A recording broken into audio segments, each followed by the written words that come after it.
Oh, Pearson gets into the 95 of Fultz. Here comes the caution. Flag is dropped here at Daytona, and away we go for the first time. Nicholas Porcel, Sean. Looks like most get through unscathed. Look at that, there's Reed Gibson. A big move at the inside line of Dom's, possibly a little bit of contact. Now, as we've got three wide action going through turns 1 and And they're underway. Eric Hahn takes a nice jump. Wilson hasn't let him go very far. Go out here for Circuit Spa Francorchamps. Alex Johnson's off to a brilliant start there. Just how oddly shaped this one is. We saw in the background Eric Hahn go for a bit of a swing, and he's gone and he's over. New stuff. Cody Graham's the one-on-one up into second place. Alex Johnson 6/10 lead at the moment. They're dicey up front. There's Andrew Kessel, Justin Sang. they are ready to go. The lights are out, and away we go for the very first time here at Oklahoma International Circuit. Finley Fitzsimmons.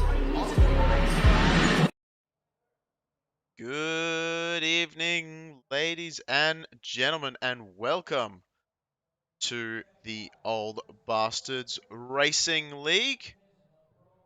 I am your host, Gareth McAllister, bringing you the action with Team Goon Squad in 1080p and 60 frames a second, should my Australian internet allow me to do so.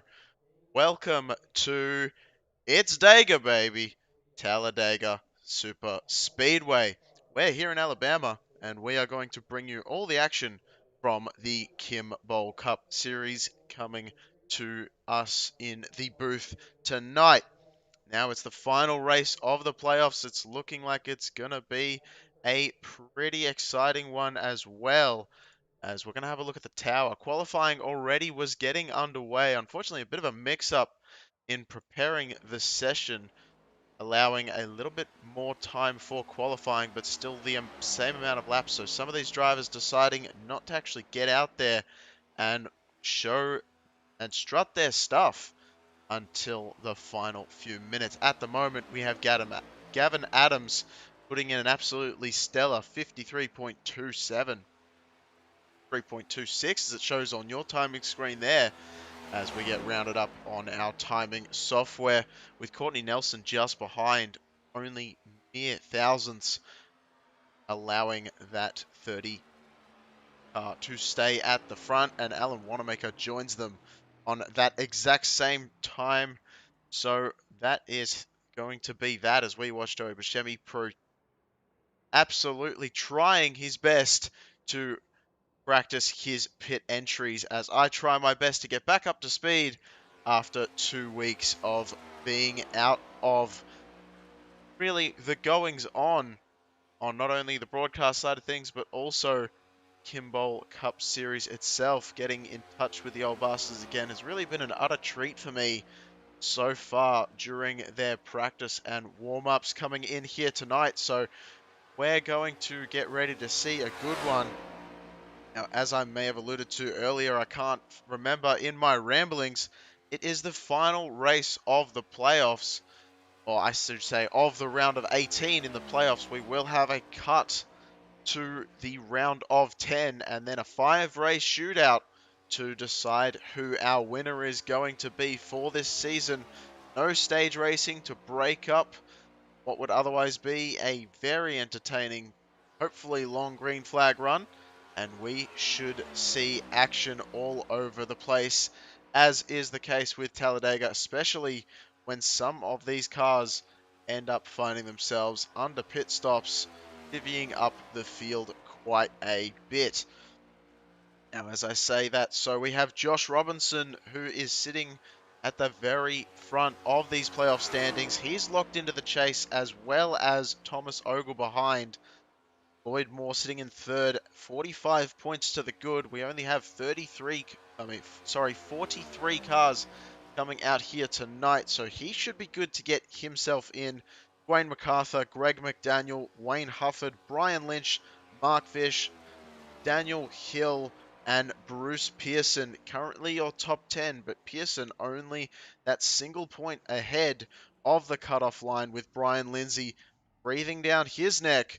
Alan Wanamaker 3 points behind off the chase cut. Cameron Shosey, Mike Watts, Chris Bates, Mark Schrader is 35 points away, with Robert Garisco 45 points away, almost ensuring a must-win situation for him, as well as Troy Baker sitting in that 18th spot. He is definitely looking like he is going to need that win, which could definitely happen. Talladega, one of those tracks that, you know, being a super speedway, you never know who you can find yourself in front of at the end of the race.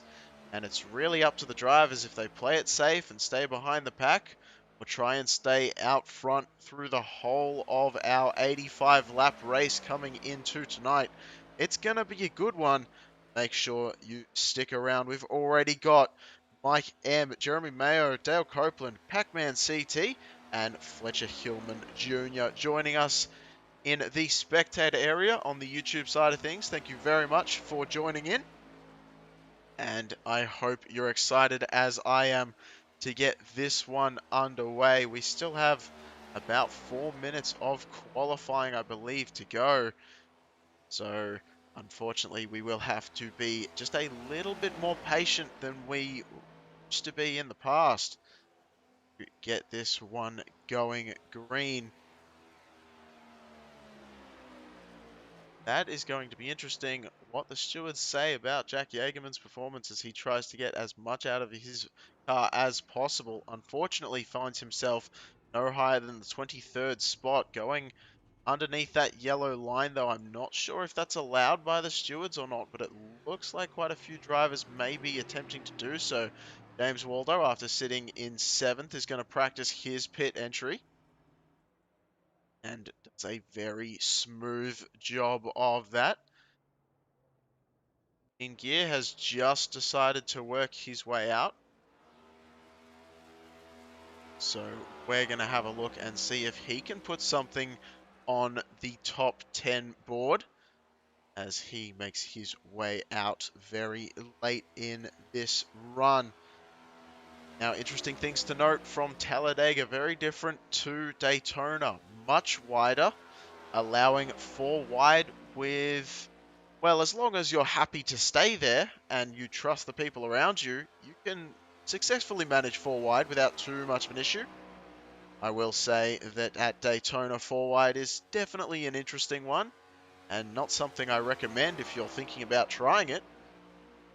But at Talladega, there is no shortage of people who will attempt to do so and can afford to do so, really, as this track is definitely wide enough to accommodate everyone. Other interesting things of note, banking is a lot less severe of a transition in Talladega than Daytona.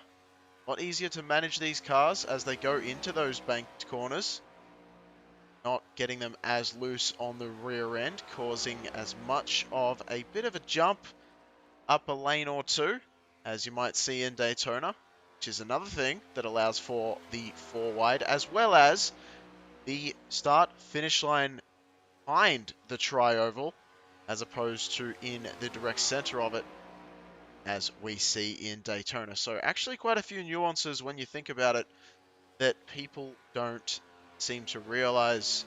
They're just, oh, they're big super speedways, not much different. Well, they do drive actually a little bit differently. I will say that we are down, as it is a restrictor plate race at Talladega, we are down from the usual nearest makes no difference to 700 horsepower that you get in these machines. We're limited to a very steady 550, which are not exactly slow, but quite a bit lower than these cars are used to. Definitely, if we come down to the final couple of laps, it's going to be crucial to time that run to try and get that pass made and to take home the win tonight. It'll be very interesting to see what exactly happens with that.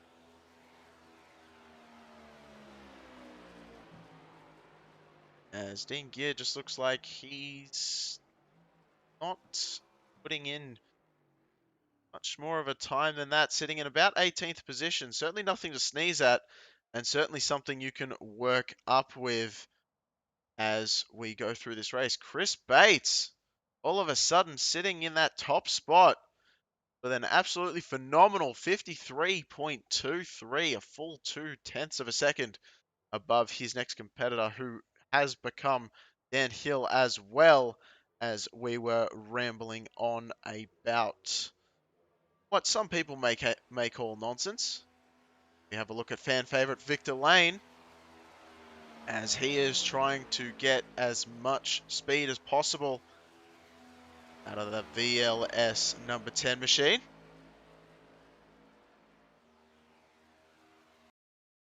And unfortunately going to be cut short as qualifying has come to an end. So unfortunate for him there. Victor Lane not quite able to make it through. But we will run through this very, very stacked grid. A lot of talented drivers in the field. So here we go. Chris Bates starting on pole, and that is going to be a fantastic one for him, as he is definitely in desperation mode.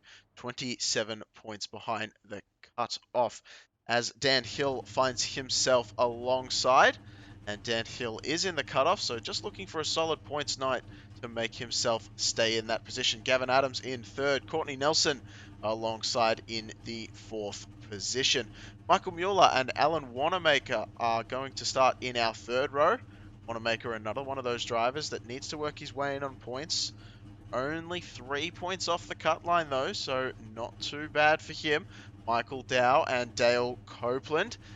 Dale is going to receive, I believe, an EOL for this race.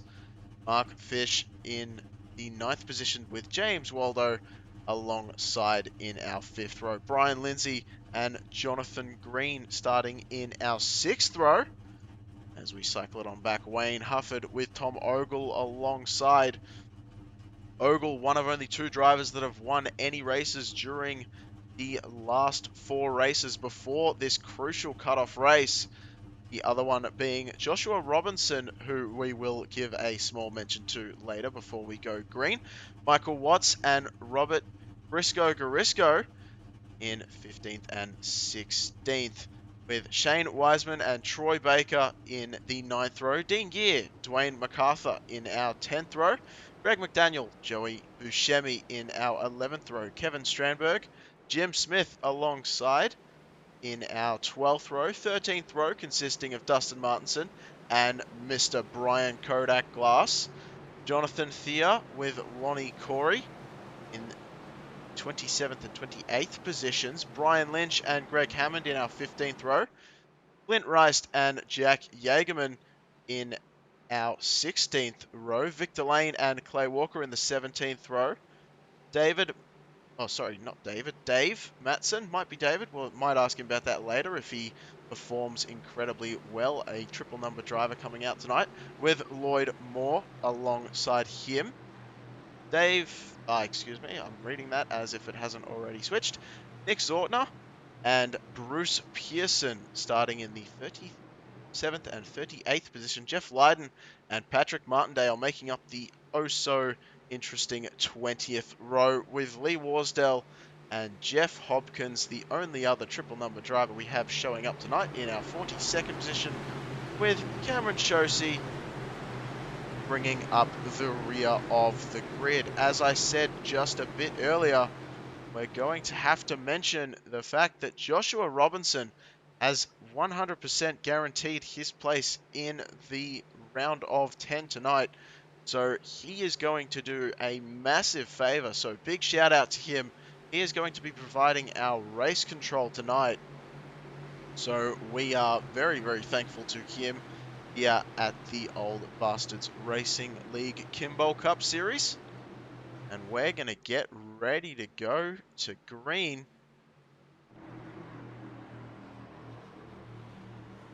Dan Hill, Gavin Adams. Who's going to get a better launch? As green. We go to green. There it is. The flag has been waved. I know you can't see it on the screen just as yet as we pan around. That will be past the start-finish line right there. So Dan Hill takes an early lead up on the high side. And Courtney Nelson is going to ride on his bumper along with him. And they are going to take about a lap to get all the way up to speed, as we get ready for the 2.66 mile Titan. You can already see some drivers in the back dropping off the pace, not wanting to get too involved. Thought about going 3 wide, it looked like. James Waldo. It looked like he was really giving it some thought underneath Wanamaker. Wanamaker said no, came down to block. And we should be up to speed and full throttle at this point. Dan Hill is going to lead lap 1. So still some jostling. You can see the cars moving around just a little bit. That high side line definitely preferred at the moment. All the way back to Tom Ogle in the 4th position. The high line is sitting right there. Alan Wanamaker, your first car on the low side line. He's going to be sitting in 5th at the moment. Actually 6th now as he loses out to Garisco. It looks like one of the drivers down on the infield there for a second. I believe that was Waldo as he falls back down the standings. And Wanamaker has been hung out to dry using that tactic. We've gone single file very, very quickly. As this is the perfect opportunity to do exactly what I want to do. As our live timing board has a little bit of a panic. We're going to ride at the back bumper Dan Hill's machine and it's going to be probably pretty loud.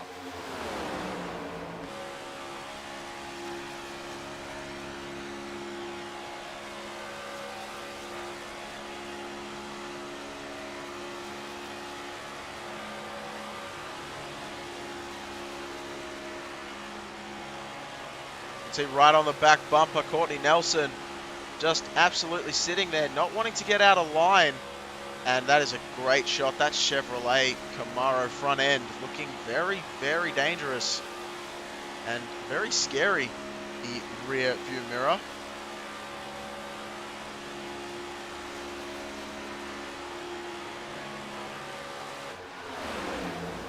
Those 3 separated themselves. Dan Hill, Courtney Nelson, Jonathan Green, all separated from the rest of the pack as they fight for a double wide spot. They're going to have a lot of momentum coming up, though. That's going to be Brian Lindsay leading that pack on the inside. Tom Ogle in a bit of no man's land at the moment, trying to get that draft. And there we go. Jonathan Green pulls to the inside and tries to bring up that pack with Brian Lindsay at the head. See if he can challenge for the lead, but it's not going to be enough as that high side line also finds a little bit more support, a little bit further back down in the pack. And that's going to be a very tough ask indeed. A shorter run on the low side line, but more momentum out of the corners for the high side. So it's always a bit of a game of cat and mouse between the 2 lanes. Lap 5 of 85 completed.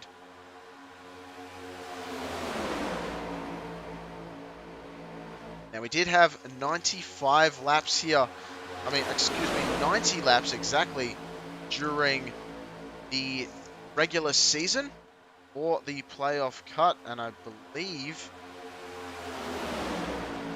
I don't know if I have, I may have lost the win this one. That's a bit embarrassing, isn't it?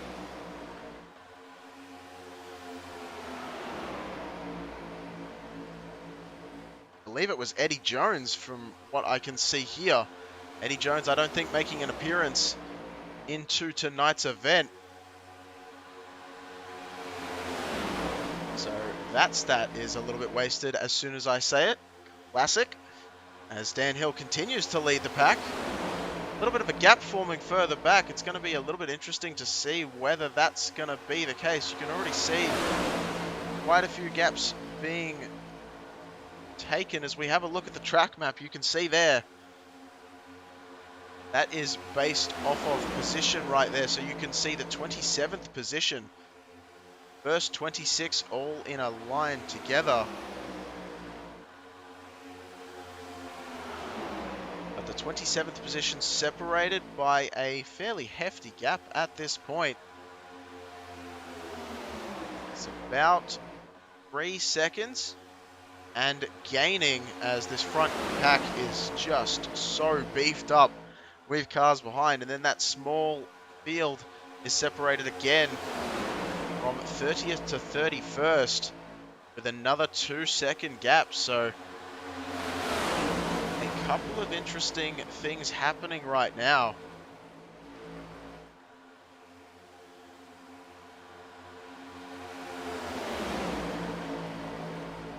As these drivers make their way out of turn 4 and into the tri-oval. Now, we haven't talked about it so far yet tonight, but I will mention, as I definitely should. Thank you, MG, for the money on the broadcaster. That is very appreciative of that one. But yes, Jeremy Mayo, Dustin Martin saying this should be interesting.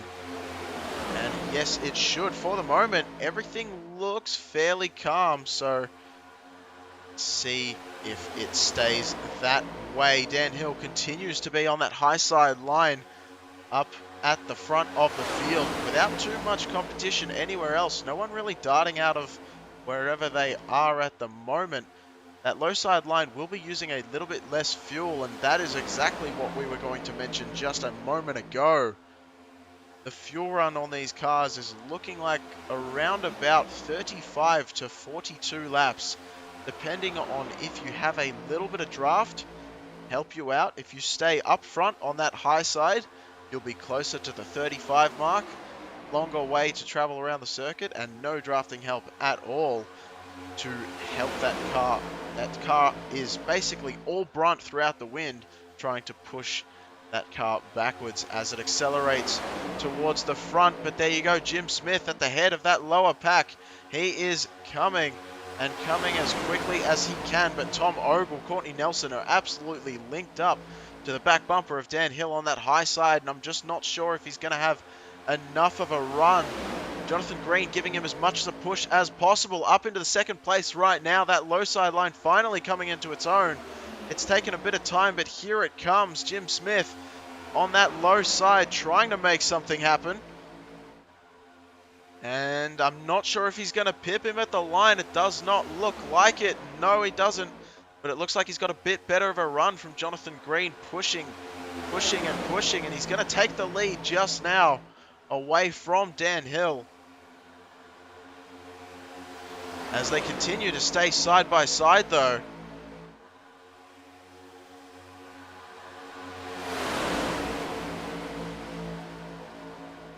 See just how wobbly all the cars are. That is not the drivers moving the wheel. That is the wind pushing the air around. These vehicles, they are as unstable as you can imagine.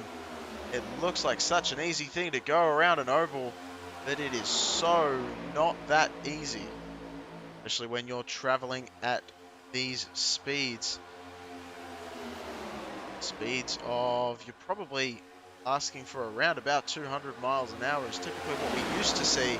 I think these cars these days are slowed down a bit. I think they're limited to going not much faster than about 190 miles an hour, which is a little bit sad for some fans, including myself, I gotta be honest. But still putting on a great show. Regardless, Brian Glass, you could see there in the Kodak machine, jumping down the low side line, getting in front of Jim Smith, trying to do something, but that low side just does not have the likes of Courtney Nelson, Tom Ogle, Robert Garisco, and Dan Hill. They just seem to be absolutely linked up for the most part and pushing that high line as much as possible. Now, one thing to note, we were aware of in the drivers' meeting, we were warned that it is a 4-lane tri-oval, and then as it gets back to where the start-finish line is between the tri-oval and the first corner, there it comes back down to a 3-lane track. So you can still sit 4 cars there, but in the tri-oval you can sit 5, and it's not going to work out so well once you get out of the tri-oval if you're still 5 wide. But we are still 2 wide at the moment. No one has really sent it. That is an interesting point. No one's really decided to send it 3 wide as of yet. Just maybe taking it smooth. We have seen the Old Bastards Racing League in a few of the playoff races up to this point get a little bit more aggressive than we usually see out of these drivers. So maybe just coming over the radio race control, just warning the drivers before the race once again, just to keep calm. We've got a little bit of a ways to go, and green flag pit stops will hopefully be coming. There's a look at a 3 wide for a minute there. I believe that was James Waldo, but I think he just had a little bit of a bobble behind Garisco there. So just jumping out and trying to rekindle or reconnect himself with his racing machine. As you can see there, just the gap forming on both sides, but especially that low side line towards the front of the pack. A gap like that will not help at all, and that is what's really slowing that front pack down on that low side line. They have to get linked up, they have to get together and really push each other as fast as possible. But it's just not working for them so far. You can see the massive lead by that outside line. And at this point, I really wonder where your head is at as a driver. If you're sitting about mid-pack, let's say where Mark Fish is right now, you can see the GoPro machine very, very vivid, very easy to spot. Always makes me wonder, what would your decision be at this point? You stay in that high side line, or if the gap opens up with the low side, do you take it? I know I probably wouldn't. As you see, Wayne Huffer definitely had the opportunity for a second there, but he's deciding to stay up high. And I believe that's because these drivers, you can see that at the front of the pack, there's no real help on that low side line. So you can see Jim Smith moving a little bit behind the back of Brian Glass. Trying very, very hard not to cause any sort of incident. But the air on these cars pushing everyone oh so far down. Now I have heard an interesting statement by someone throughout the week. Side drafting. Now this is an interesting one to me. Side drafting used to be a very, very huge deal back in the day with a lot of high-powered machines and a lot of big rear spoilers. And from what I'm hearing, side drafting is nowhere near as effective as it used to be with these new machines. Which means you don't get, basically the way side drafting works, if you're a little bit unfamiliar, is a car on either the outside or the inside. Typically it's on the outside, on the higher end of the corner. The car will come down and try and squish the lower car on that low side line as close as possible to the banking line itself in order to really slow that car down on the inside line, push the air further onto their machine, especially at the rear end, and just drag them back. And then try and use that as a slingshot effect, basically, to keep your momentum on the high side. You pull off to the side and you just slingshot past them. Fantastic stuff that you used to be able to see a lot. I'm not super familiar with these cars at the moment, but from what I believe, that effect has been not necessarily completely taken out, but I believe nullified quite a bit as of recent years, which is a little sad to me because I always thought it was quite a skill. A little bit dangerous, of course, which might be why they decided to take it out of racing in general, but definitely a cool skill if you could pull it off. Dan Hill still leading that high side line without too much trouble from Brian Glass, sitting in the 4th place position on that low side there, right next to Tom Ogle in the 11 machine on that high side line. But I tell you, it's been all the outside lines so far. And as I said, your window, 35 to 42 laps. And I'm really going to have to wonder, with Dan Hill sitting by himself up front, no one to help him. Well, I mean, he's getting pushed from behind, but no one to help him save any amount of fuel. Unless he is able to pit with a group of people deciding to come a little bit earlier than they need to by a couple of laps, he may end up pitting by his lonesome, and that is a recipe to make up a loss here at Talladega. as pit stops, I find, personally, they will completely make or break your race. And that's another reason I love Talladega and Daytona as super speedway racing in general, is that pit crews make such a huge impact. And while the drivers, I'm sure, have their own opinions on that, my opinion is that there's not a whole lot a pit crew can do throughout the entire season, apart from make small changes to the vehicle, which can make it looser or tighter, give or take, as Jim Smith has a very interesting bobble, left and right, trying to get as much speed as possible, that air moving him all around in every direction to push Brian Glass up just ahead of him. And really what's going to happen here is Brian Lindsay has got to close that gap. If that low side line has any chance of fighting with the high side, it's gonna have to be done with Brian Lindsay at this point, where you see Lindsay just needs to get closer to the rear bumper of Jonathan Green. Excuse me as I have a little bit of a voice crack. Jonathan Green definitely wants to see Brian Lindsay get closer to the rear bumper of his machine and push him further up to the front. See Brian Lindsay seeming to listen to the commentary now. Moving up just a little bit. You can see the difference really as a third line has appeared almost seemingly out of nowhere. Or at least it didn't catch this broadcaster's eye until now. But Dean Gear is trying something else. First one to send it 3 wide. He's going to have help just in front of him. James Waldo has jumped up to the high side. We knew Waldo was looking to go with someone for a little while now up there. And it looks like he's finally found some help. And that high side line is the most fun place to be on the racetrack. As also the scariest, but definitely the most fun, as he is hucking it up there as quickly as possible. And he has got all the momentum with him right now. It's going to be interesting to see whether Dan Hill jumps up to shut the run from the outside line, because that is coming, and it is coming quickly. As Courtney Nelson thought about going up there, lost his chance, and here comes James Waldo. There's the line as we go past into turn 1. Dan Hill was nowhere near coming up to break off the pace from that high side line. And James Waldo, with Dean Gear pushing, Clint Rice not too far behind. We know he's always got speed. Greg Hammond behind in that line as well. That train, that small train of 4 cars really pushing James Waldo to the lead, but he jumps down and immediately Dean Gear right on the back bumper wanted him out of the way. And Dean Gear is going to take over that position as Dean Gear on that high side line. Here comes the Kodak machine. All of a sudden, the run down low. Greg Hammond's been left up there as Clint Rice follows Dean Gear down.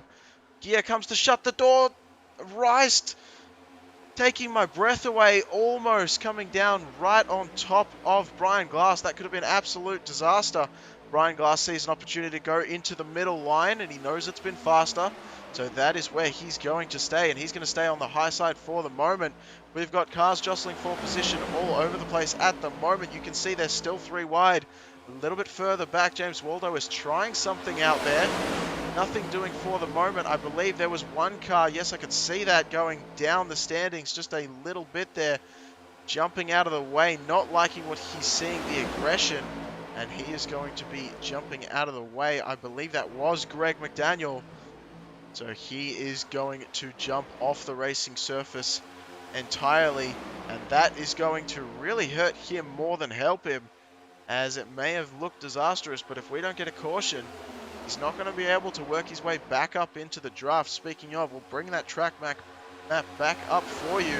And you can see there, every single driver is now closed back onto each other.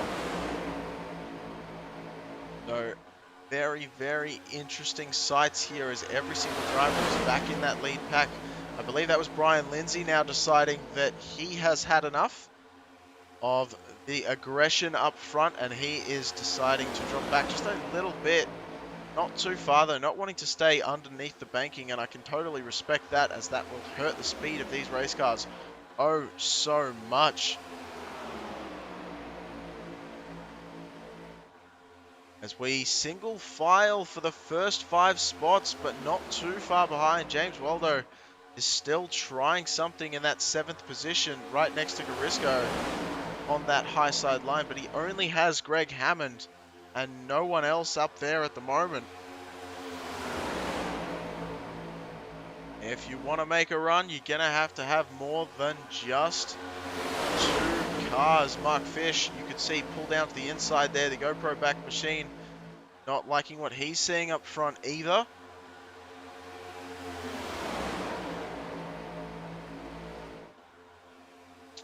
That is a definitely interesting, it's definitely an interesting strategy play, and one that a lot of drivers choose to make where they decide, oh, it's getting a bit dicey up here. I will pull back the throttles just a little bit, find somewhere further back, and work with the traffic back there as it's much less heated in the back of the pack. Just trundling along for a Sunday drive, but making sure not to get out of that draft, as that is really what is going to hurt if you stay back there for too long and left off just a little too much. We are still too wide. This time Waldo is too wide with Courtney Nelson, able to get around on that high side line. Front 3 separating themselves, Glass, Ryston Hill.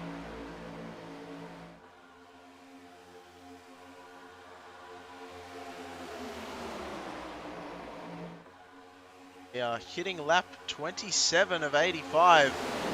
Still a little bit to go in this one, but we're 3 wide once again.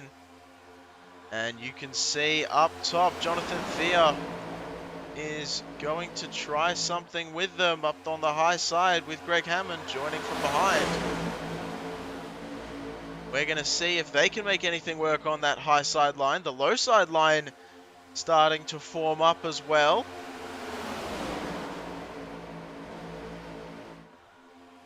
So a bit of a 3-wide situation happening here at the moment. Now definitely something to watch is going to be if Jim Smith decided on a 4-wide for a second there. It looked like he thought about it on the outside of Dean Gear, but decided against it. That low side line really does not seem to have the momentum at the moment that the middle line does, and that high line seems to have all the go. It just needs someone else up there to help them, and it looks like Thea was not that person, as he has dropped back quite a bit. And there you go. There's a pass potentially for the lead. Clint Rice likes what he sees up the top. He wants probably a few more drivers up there, but he decides to go for it anyway to see if something can happen up there. And it looks like it's falling back for the moment, but we do have a pass for the lead as Dan Hill has gone to the inside line with Tom Ogle just behind, and they're going to bring Dean Gear with them. And Dan Hill is back as your race leader across the line once again.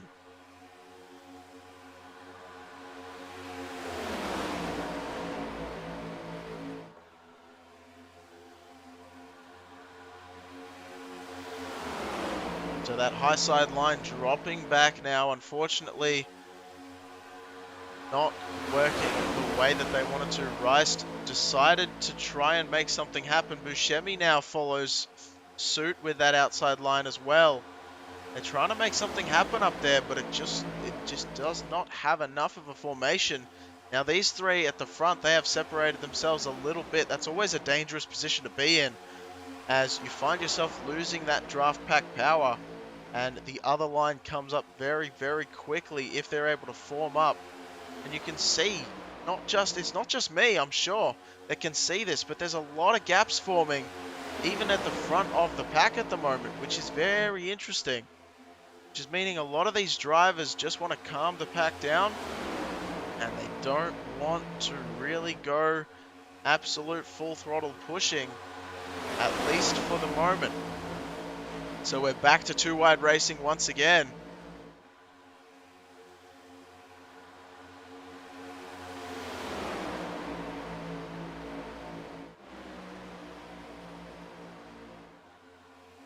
Hill at the lead of the low side line. Glass at the lead of the middle.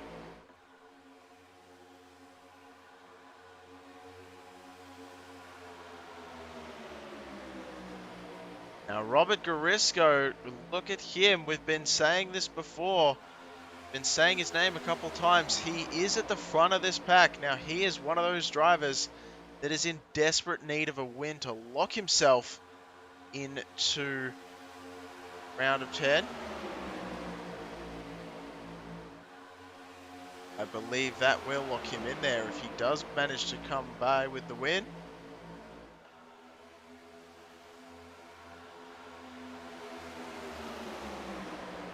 Drivers on the cusp. Troy Baker, unfortunately, currently sitting in the 29th position, so just biding his time, not wanting to get anything too dangerous coming out of this one. But the real interesting story, Bruce Pearson, right on the edge, just on the good side of the cut line. He's sitting in 35th, so he is right at the back. He's actually lost the lead pack entirely. So that is not going to be what he wants to see, as he is going to go a lap down if we stay green. That's not going to be something that he wants to see at all. But for the moment, we stay too wide.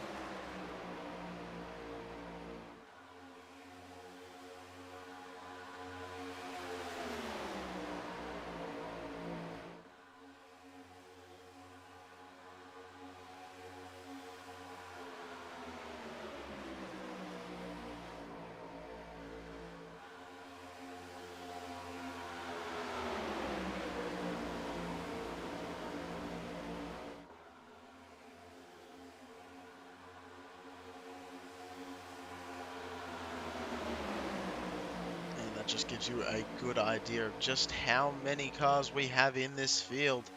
They're all fairly close together, really.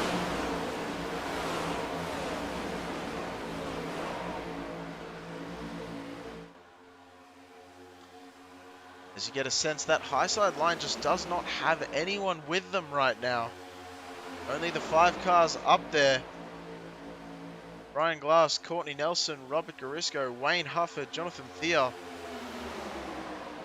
There's not enough there to really get that pack dialed in. And you can see, speaking of pack, that low side line just has everyone behind them. What better way to get an example of that? To run at the back of Jonathan Thea. You can see just the huge gap behind him to the next car. And just how many vehicles are on that low side line, just in a straight line. No one really doing anything too chaotic at the moment. Staying in single file, and Brian Glass appears out of nowhere on the high side. So that's an interesting development all of a sudden. Brian Glass deciding he does not want to stay out front of that high side lane. He's going to pull back down just barely. A little bit of a checkup by Lindsay to allow Brian Glass to come in unscathed. Now, Glass has most likely done that, and I guarantee it would have been for the fact that he will be running low on fuel. This is definitely getting to that point. As I said, lap 35, the pit window is open. And these drivers are going to want to get single file extremely quickly. Staying on that high side line for too long, you're going to be running out of fuel and you're going to have no way down. So this is when drivers have to get onto radio, spotters have to talk to each other and let everyone know, hey, I want a little bit of a gap here. Can you please let me down? I need to get some fuel. And that is going to be very interesting indeed. Dan Hill finding himself on that low side line. He's going to be one of the first cars, as we said earlier, to come down, as he has been pushing a hole for everyone else majority of the race. Courtney Nelson on that high side line has been up there for a very long time as well. And Courtney Nelson has been pushing Dan Hill for the most part, so you wonder if there's a little bit of cooperation between those two drivers, and if that's going to come into play, if Dan Hill is going to allow Courtney Nelson to come down, or hang him up there to dry. A little bit of a bobble out of Dan Hill. If Nelson wants to come down and take the spot, he should do so, and does so. Exactly what we were just mentioning. So he's come down. Still going to have Garisco, Hufford, and Thea up the top there, though. They're going to have to come down, as well as you can see Victor Lane a little bit further back. And a couple of other drivers that are stuck on that high side line. They're going to want to come down the low side line pretty soon, as we've stayed green all race long at this point.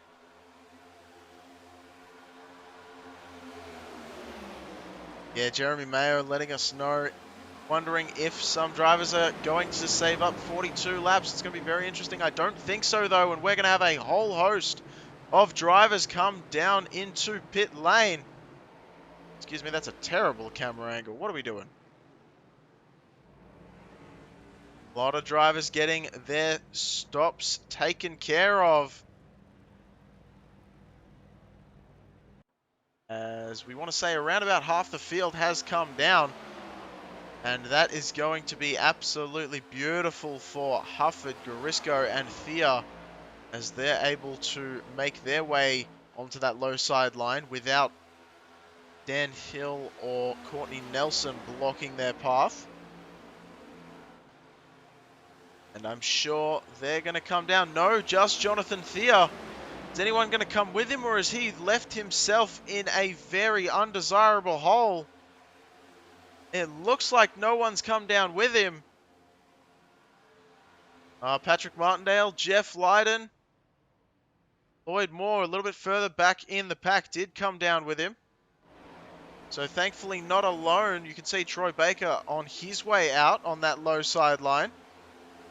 Just getting overlapped there by Robert Garisco, who hasn't made himself down. And you're right, 42 laps.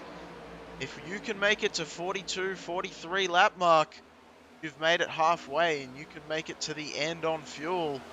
Not sure these drivers have that much in the tank, but it's going to be very close indeed, and it doesn't look like they're going to. As Hufford thought about coming in, decides to stay out. No, he's coming in. He's coming in with a whole heap of steam, though. Gonna have to watch out if he gets a penalty of any sort. But comes down very, very quickly ahead of Garisco, Victor Lane in, Dustin Martinson, Dave Matson, Clint Rice, Nick Zortner, all down pit road.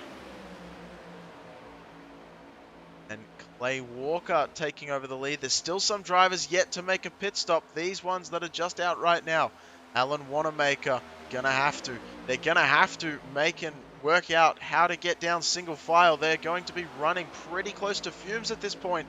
Alan Wanamaker, Clay Walker, Gavin Adams, Brian Lindsay, Shane Wiesman, Wayne MacArthur, Dale Copeland, Wayne Hufford.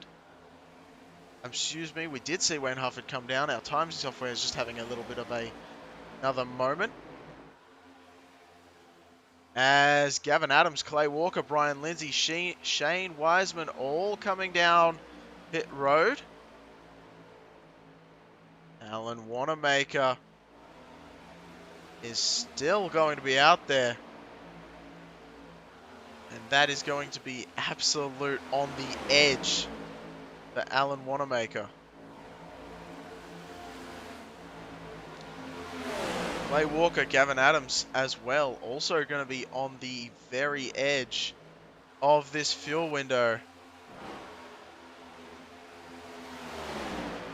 Timing software having a little bit of a struggle to keep up with pit stops.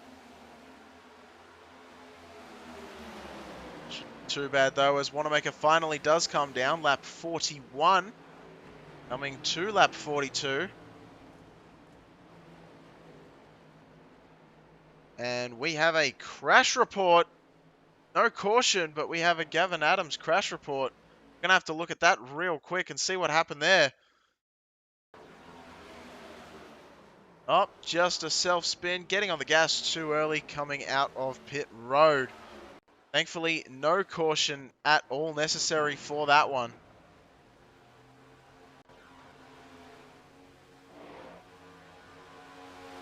As Clay Walker now comes down pit road. So Clay Walker was able to make it all the way to lap 42.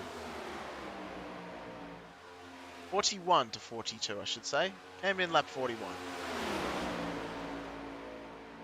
Unfortunately, no one else really joined him, so he might find himself in a hole, in which case it's a bit of a wasted exercise anyway, because no one's going to be around him to help him save that fuel.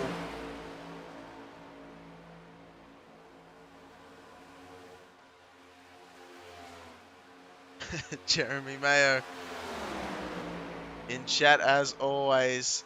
Very, very thankful and very happy to hear our regulars. Lloyd Moore coming up with an incident report. Again, no caution. Might have to take a look at that one though. Lloyd Moore, one of those drivers that we thought was in a pretty solid position. Oh, interesting. Have we here? Alright, well that one's not showing up. And we have a little bit of a stutter come back, but that's okay. It's fixed itself for now. We will bring up the track map showing you the positions of these drivers at the moment. That's the best we can do. You can see there, the top 6 have made their way out. Surprisingly enough, Jonathan Thier is one of them.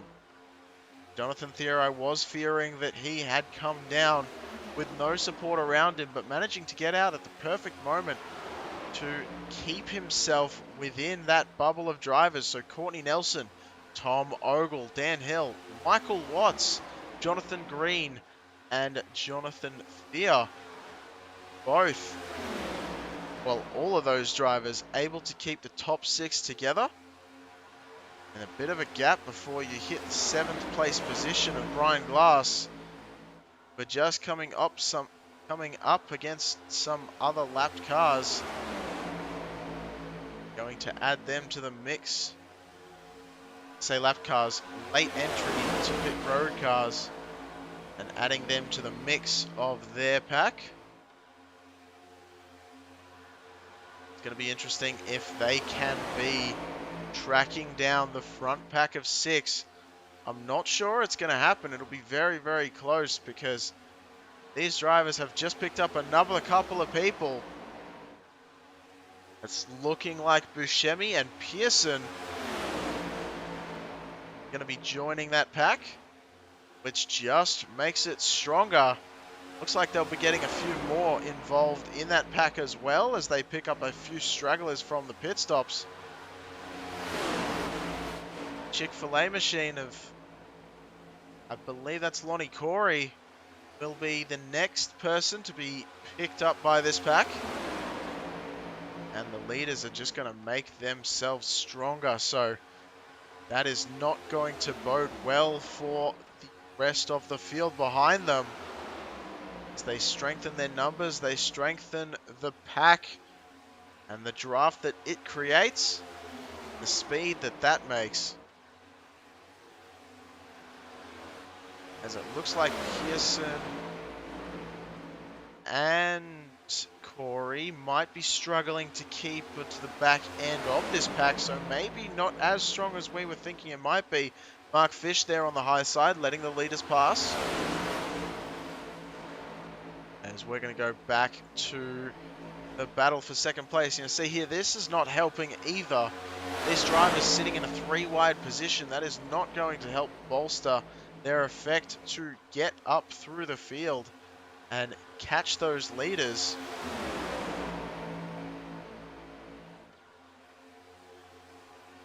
Jeremy Mayo asking 2 tyres for that lead pack. Well, Jeremy, what I can tell you is tyres not necessary for super speedways like Talladega and Daytona. Often super speedway races do not require tyres as they don't chew them up a whole lot, not a whole lot of force on the weight of those tyres.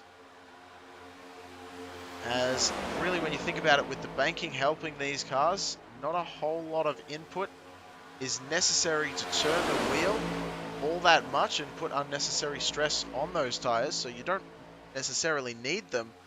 However, it definitely looks like couple of those drivers, like you were saying, Mike Watts and Jonathan Thea specifically, they did take only fuel and maybe 2 tires. And now that I'm looking at this live timing software, it is telling me that some of these drivers did take a 4-tire stop. Not all drivers. Certainly it's a mixed bag all the way around.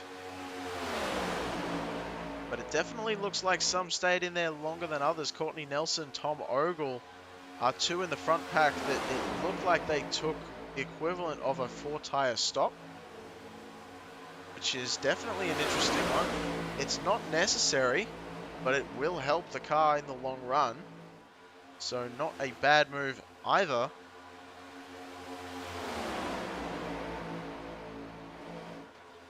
Have to wait and see. As you said earlier on as well,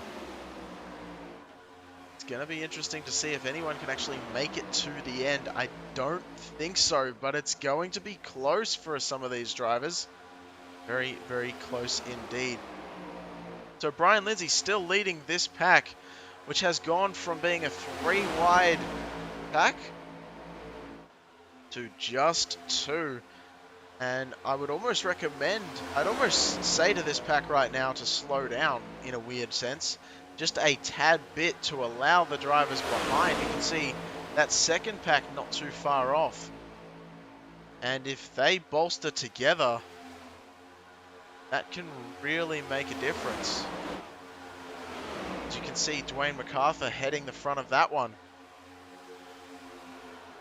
And if Dwayne is able to catch up to them, that is going to allow these drivers, you can see Brian Lindsay pushing as much as possible to try and get Dwayne MacArthur to catch up to the back of Smith, who is trailing this secondary pack.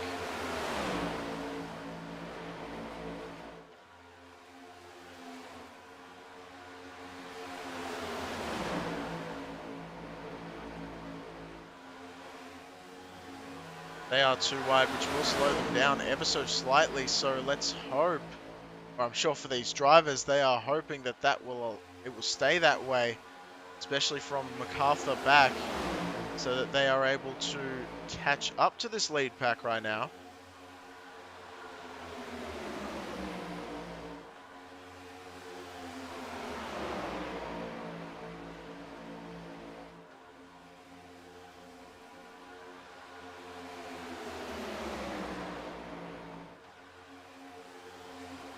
As Gavin Adams has entered pit lane, which is a development we definitely did not expect, perhaps deciding to retire from this race.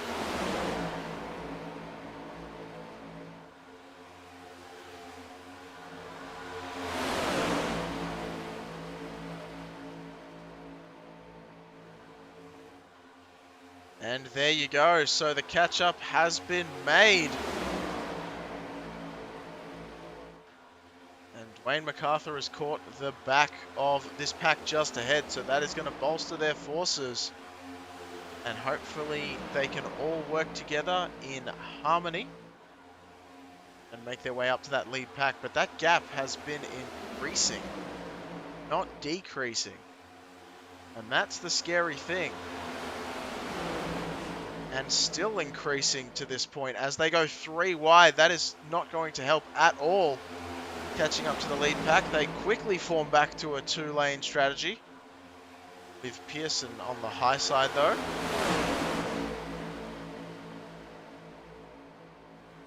I believe that is Pearson.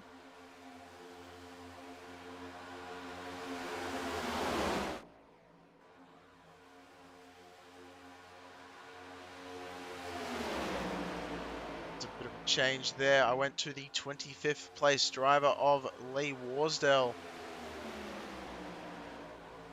Currently leading this other pack, this third pack we haven't talked about at all. Just 6 cars in it. Lee Warsdale being the leader. Troy Baker, Dustin Martinson, Michael Mueller.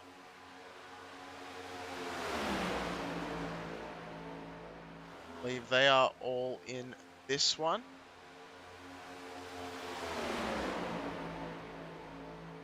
Jeff Lydon and Patrick Martindale bringing up the rear of that pack.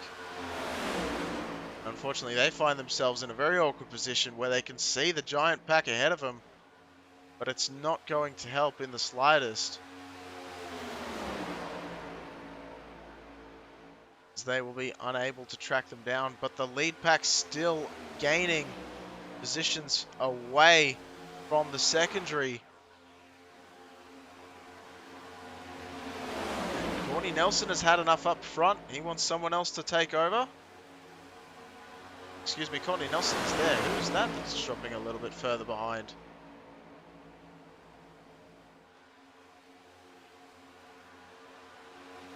Interesting.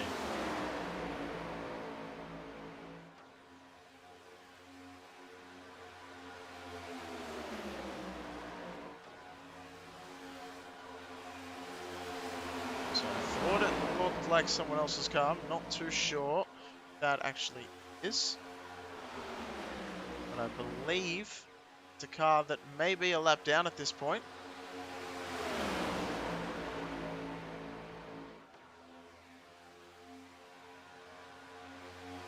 It's Gavin Adams.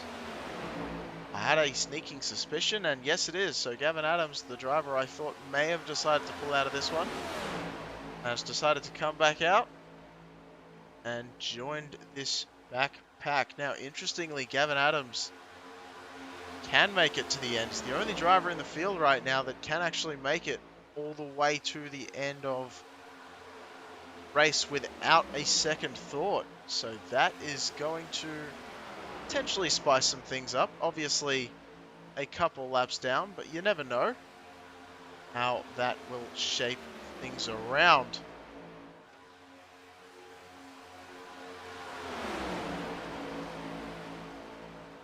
Courtney Nelson still leading this pack up front right now. Tom Ogle very much on the rear bumper. And really for these drivers, it's just staying in uniform single file. Just locked tail to nose for as long as possible.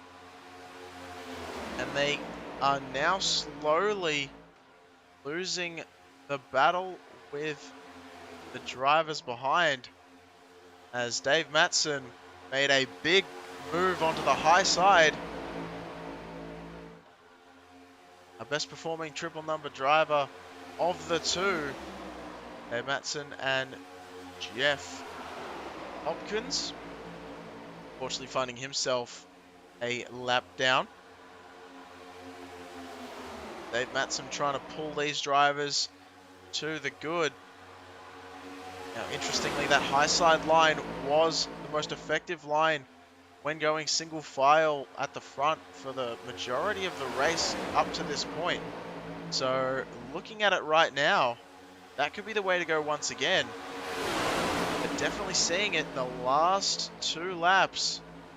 Half a second has been gained on 6th place Jonathan Theos. So, this front pack is definitely catching, but got a decent way to go, and I'm not sure they're going to have enough time to do it. But again, another round of pit stops. And you're right, Jeremy Mayer reminding us, as he often does, doing a great job of being almost like a second person up here in the booth. Wondering how much damage the 30 machine made Gavin Adams on that mistake coming out of the pits, as we did see him spin a little bit earlier on as he put the power down too quickly for the car to handle. That may have been why he decided to come down when he knew he could make it all the rest of the way on fuel. Repair that car just a little bit more to get that dialed in. One thing that's about to hurt the second pack, Courtney Nelson is looking like he is catching up to another couple of drivers.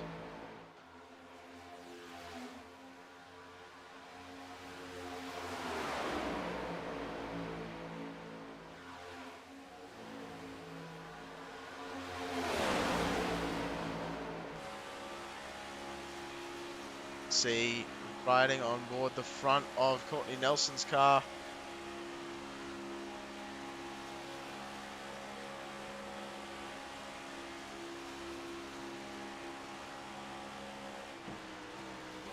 Oh, Nelson decided to come down pit road, and so is everyone else.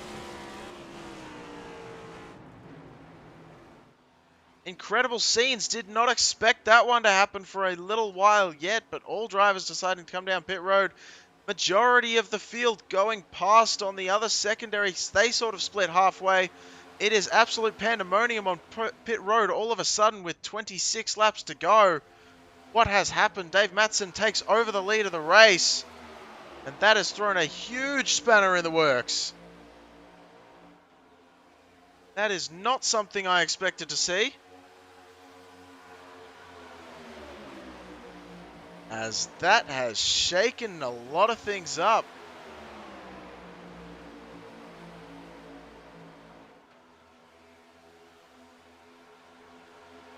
So that's going to split the pack behind, and that might have been why they did it.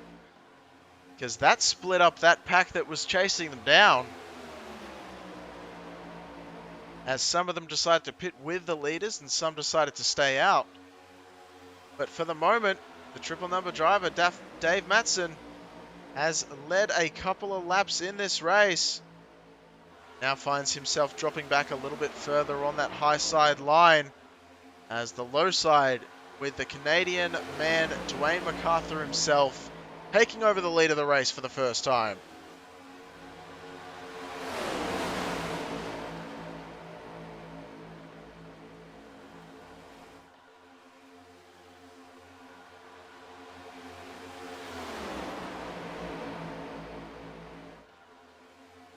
So that is definitely something. If I'm in this lead pack right now, I'm going to be honest, I don't know what I would do. You've seen people come down pit road. You know it's going to be probably impossible to make it all the way to the end. It's going to be very, very close, but I'm not sure if you can take that risk with a couple of these drivers. Dwayne MacArthur, one of those ones that made it to the 40 lap mark. 40 out of 85, that does not work twice. Still got to find a few laps here or there, and with Dwayne MacArthur sitting at the front of this pack, there is no chance that he is saving any fuel whatsoever. Brian Lindsay behind also came down on the 40th lap, as well as Dale Copeland sitting in 5th position.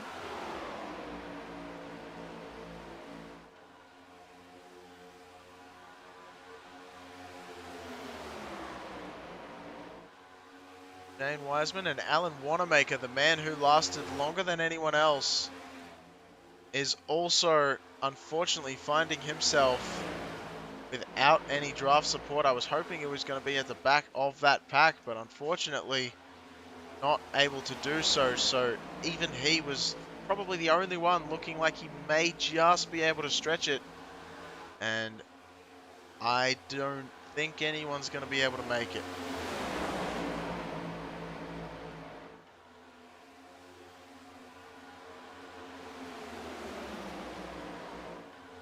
Jeremy Mayo definitely letting us know that he thinks as a driver you should stay out as long as possible.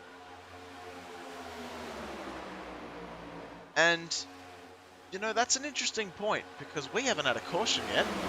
And I haven't even considered the fact that if we have the big one that you so often see happen at Dega, you've got to wonder if they choose to stay out, then they can pit under caution, provided the caution doesn't come in the last few laps. And then that would allow them to be with that lead pack. So very interesting decisions to be made as Dwayne MacArthur continues to lead this pack up front. On the low side line. On the high side, Nick Zortner trying something in front of Brian Glass as they find themselves going underneath Greg Hammond.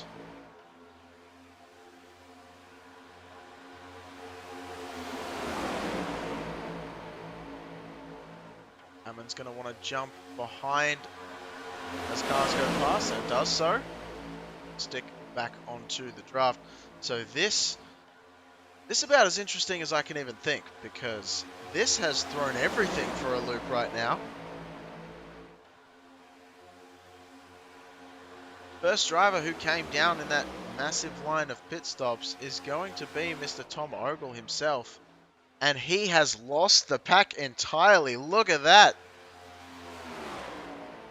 So we were showing Tom Ogle as being number one. Obviously our timing software doing a bit of jumps, as they like to do when we go further throughout the pack.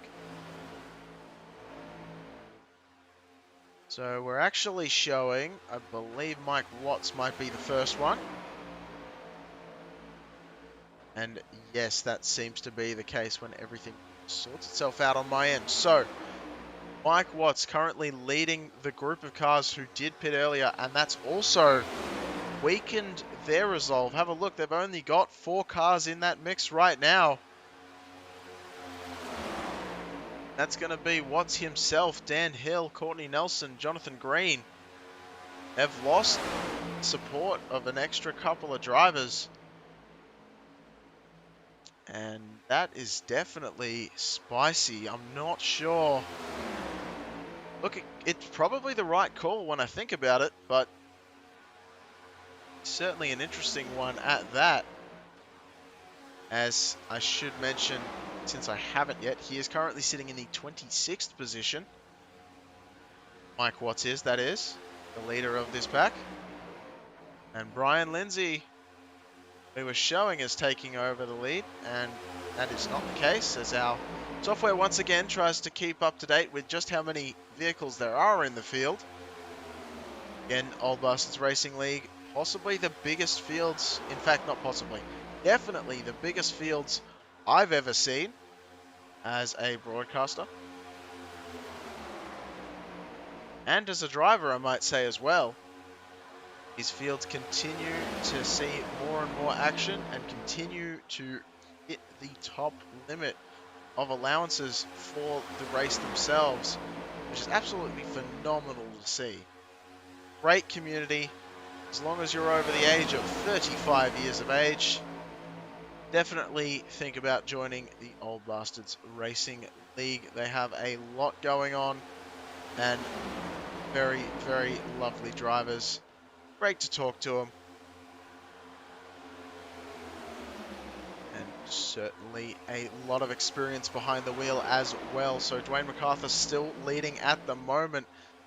It looks like Hufford is going to stay on that inside line. I thought he might have decided to go with Strandberg, but it doesn't look like it. So Strandberg is up by himself with Garisco just on the back bumper. It looks like Victor Lane is trying to come through as well.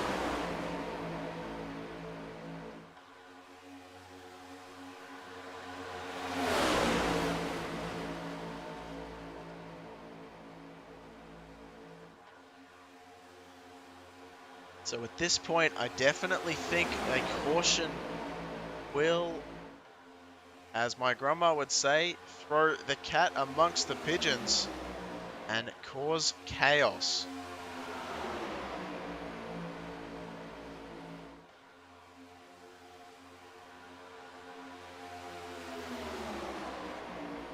Yeah, Jeremy Mayo, I think you've pretty much hit the nail on the head here. They pit on lap 40 for Dwayne MacArthur. Of course, he's been out at front the whole time, so probably Brian Lindsay is your best bet. Brian Lindsay came in at lap 40 and then has been in draft this whole time so far, ever since coming back out. So going to be able to go another 40, potentially 41. I don't see it any longer than that. Unless you could just barely scrape 42, but it won't be any longer than that, which is within the 5 to go mark. As that will end up on about lap 81, 82.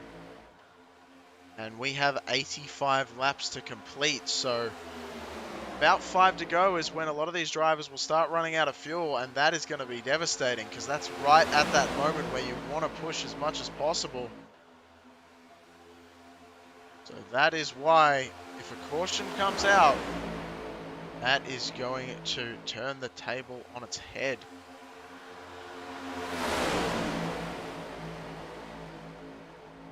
Oh, and there it is. Caution, yellow flag. The broadcaster curse has come and gone, and boom goes the dynamite. We're under caution.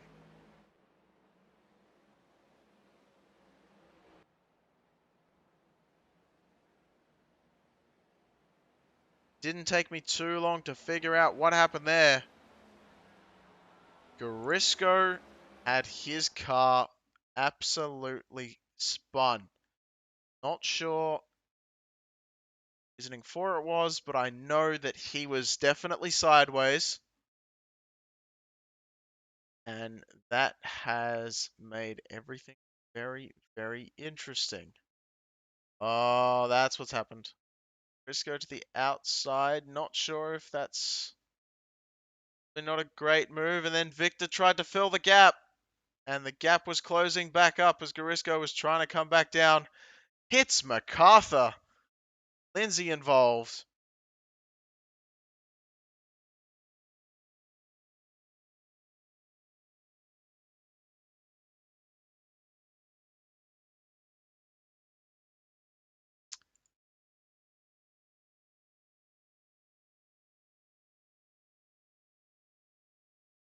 Go back on this one.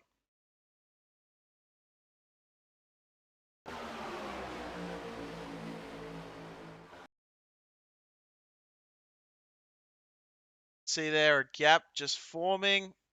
And Briscoe not wanting to go up by himself. Taps the back end. Absolutely spun. That must be a horrifying perspective. And two more cars involved in that one. Greg Hammond on the high side. Looks like James Waldo was stuck up against the wall and squeezed up there with that spun around machine of Dwayne MacArthur. We're going to go on the gyro cam of MacArthur, and it's not going to be super pretty. But we'll take you in and have a look at this one.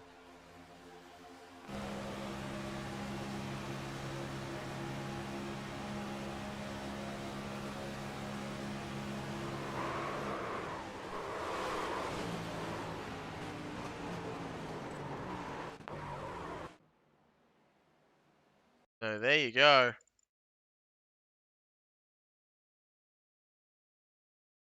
Interesting development. As we'll get one more look at it from Lindsay's point of view, as that will be definitely something to watch. No, it will. Let's have a look at that gyro cam, as you will see some interesting things happen. Right hand side, you can see a little bit of a gap. Tries to check up, comes down, and around she goes. And Lindsay gets unfortunately sent to the Shadow Realm.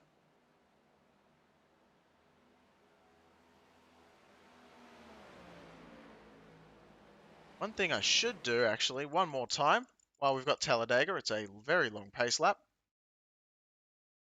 We should do, I know exactly what view I want to look at. That is going to be of Victor Lane himself.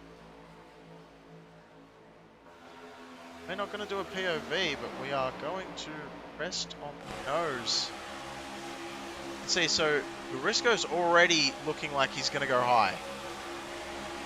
Checks up just a little bit. Garisco looking like he's going to go high. Fill the gap. There's no gap.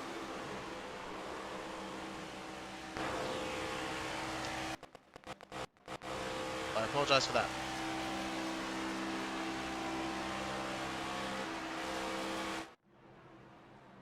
So,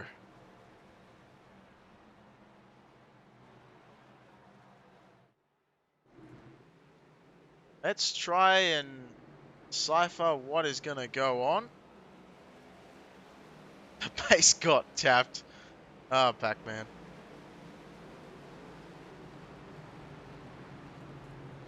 No, you're exactly right. The people who pitted love this, and that's what I was talking about earlier on. Mike Watts, Dan Hill, Courtney Nelson. They're going to be absolutely loving the fact that this happened. Briscoe, interestingly enough, did come down pit road.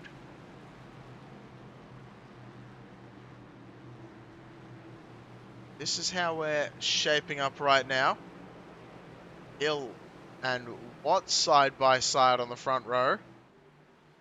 Briscoe and Nelson on the second row. Nick Zortner and Victor Lane in our third and final row. Well, not really final row, but third row for the start. I don't know why I said final, but yeah.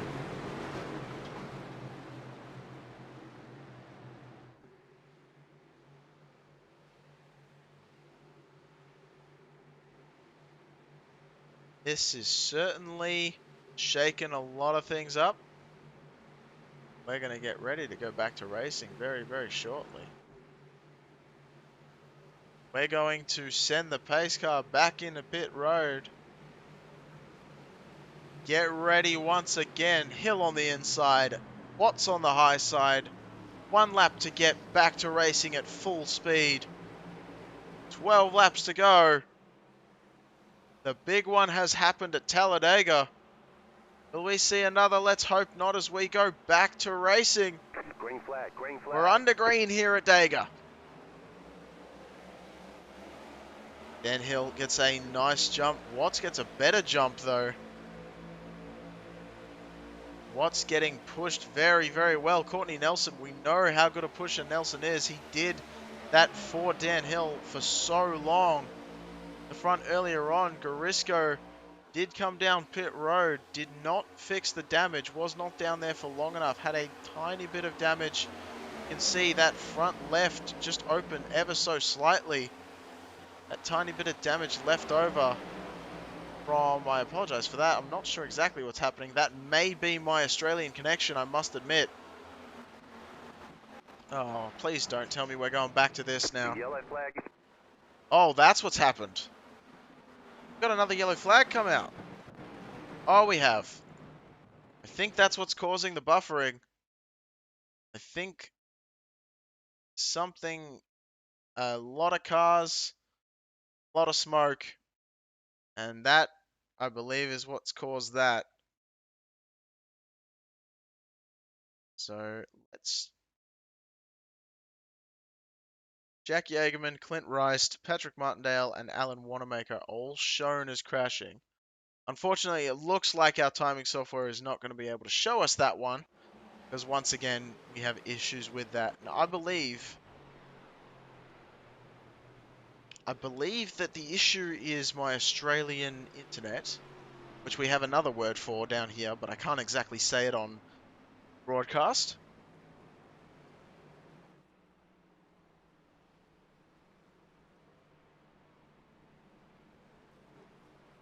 But cautions breeding cautions. So let's list off the drivers came down pit road. So Jonathan Thea, Clint Rice, Jack Yeagerman, and Patrick Martindale. The 4 drivers we said earlier. They must have been involved in that one. We've also got Jeff Lydon, who went off the track. Joey Buscemi. And I believe that may have been everyone that's listed, at least, on my timing software. Whether there were more involved, they definitely could be. Jeremy Mayo saying that he saw Ogle spinning low. Your eyes must be faster than me, Jeremy.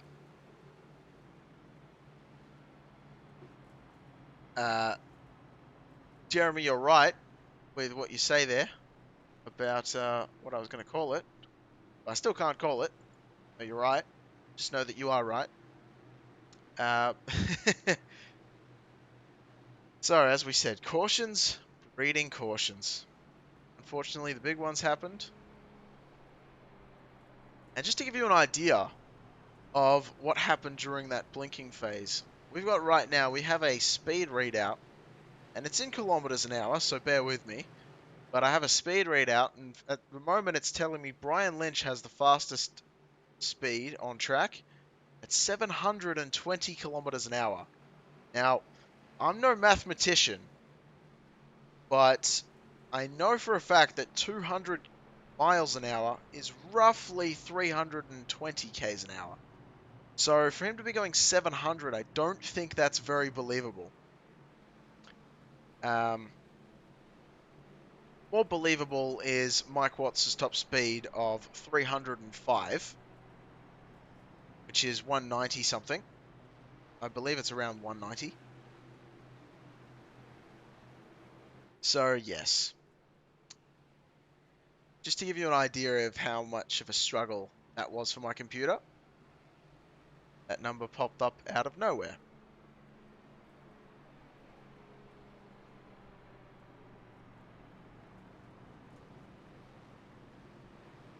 So you can see the shadows really starting to come into their own as the light starts to go down. Oh man, I'm struggling with my voice. As the light starts to go down here at Talladega, there we go, I found it again. And Mike Watts is going to be leading the pace lap around at least one more time. As the lights remain on the pace car for the moment.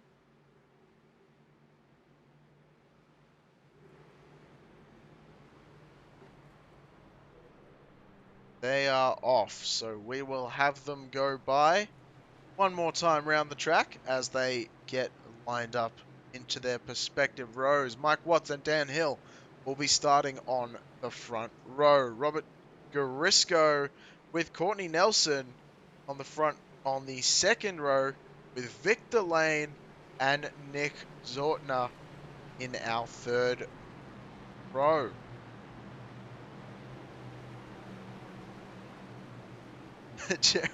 Jeremy with that Star Wars, love it. Star Wars reference. Not really a reference. I guess it's kind of. It's not even Star Wars. It's Star Trek, isn't it? Warp Speed. I think so. Maybe it's just not even a reference. Maybe Warp Speed is just a term that people just use now. Is there a time when like a reference turns into just average speech if it gets used enough? Ah. Well, food for thought. But anyway, Jeremy Mayo does say the warp drive will be engaged. Runkabus, thank you for joining us in the spectator area. Cheering on Victor Lane. I want to say the most popular driver in Old Bastards Racing. Victor Lane sitting in that third row to start this one off.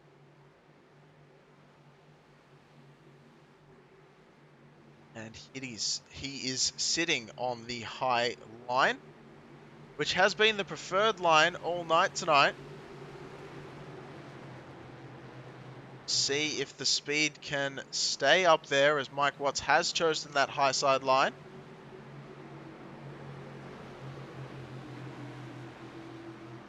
Talladega doing its thing, bringing up more amazing races every single time. People come here to drive around this 2.6 mile giganticus oval. And yes, I've made a word up to try, I think it's a made up word. Anyway, Dan Hill out in front for the moment. Courtney Nelson providing that massive shunt forward. Mike Watts a little bit lacking on that restart. But that high side line has formed up very, very quickly. So expect a run to be coming on that high side line. We've only got 7 laps to go. May I remind you of that. Courtney Nelson still doing the best push of the series so far. Brian Glass trying something else on that high side line. Where will Victor Lane go? Is he going to stay in that middle side or is he going to go up high? The lane up there has been stalled just a little bit there. Does not have the pace that I expected it to come up through the field. So it looks like the front two are still going to be Dan Hill and Mike Watts for the moment. Brian Glass is going to be left lacking a little bit on that high side line. You can see quite a few drivers up in here. I believe some drivers still deciding to hang back, expecting there to be another caution. Not sure that's the right frame of mind to have with only 6 laps to go. Where is Troy Baker? He needs to be in here to win his way in. Robert Garisco definitely needing as many points as possible, potentially needing a win as well. He's sitting right up there in the third position right now and in prime position to try and get something going for himself. As Victor Lane comes to the inside line, Brian Glass up high. It gets defended by Mike Watts. He's trying to make his car as wide as possible. It's not wide enough. Brian Glass takes the lead away. That high side line, Brian Glass has made that one work oh so well as Victor Lane's trying to drag the inside line to him. And thankfully everything may be sorting itself out, getting a little bit glitchy, but we're hoping it sticks normal. Brian Glass still out front. Dale Copeland right on his back bumper trying to push as much as possible. Victor Lane on that low side line still trying to make something happen. Shane Wiesman almost out of nowhere. Up on the high side. Where's he come from, as they always say? Victor Lane up to the front for the moment.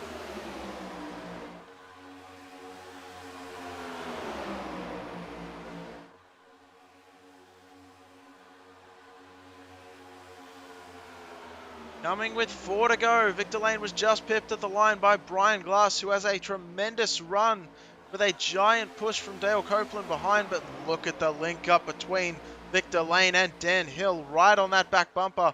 Just coming into the corner. That's going to give Victor Lane a nice shunt forward. But I'm not sure if it's going to be enough. Mike Watts is pushing that middle lane as well.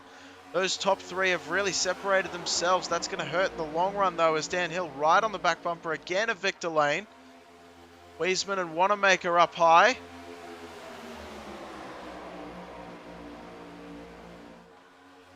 They're trying to get something sorted, and it's not going to be sorted in the correct way, as we're going to have another caution. Yellow flag.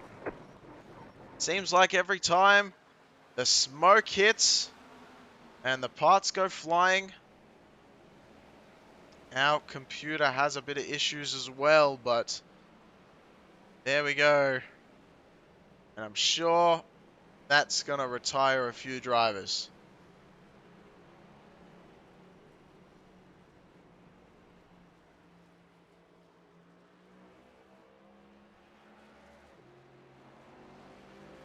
So our third caution of the night being brought out here.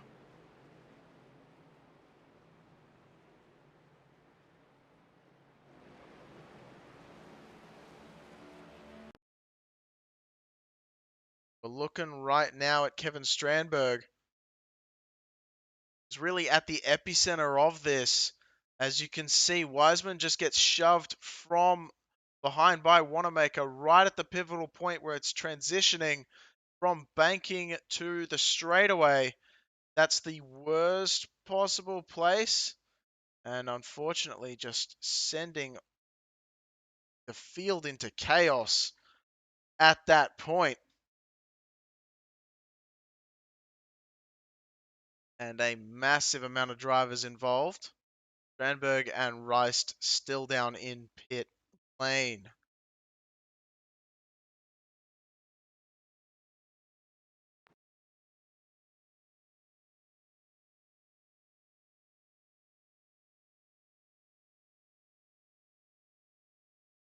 Oops. That's Wanamaker. Why do I always get those two confused?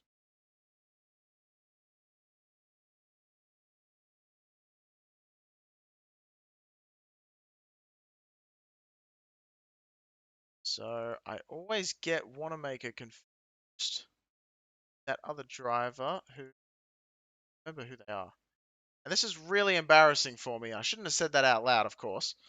But I am the best at self-deprecating, so that's what I do. I'm trying to remember who that is, because I always forget who they are, and I really shouldn't, because it's very bad. It's Clay Walker. I always get Clay Walker and Wanamaker mixed up, and surely I'm not the only one. Their paint schemes are so similar. There you go. That's the unfortunate response. And Hufford gets into the side of Lynch. Lynch also needing a good finish to guarantee himself some nice points. So, you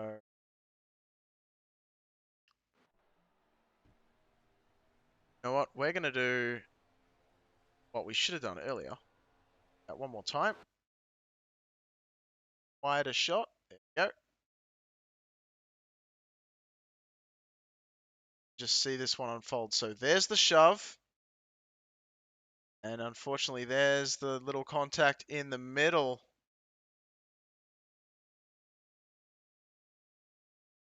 And coming down, Hufford trying to avoid, not enough.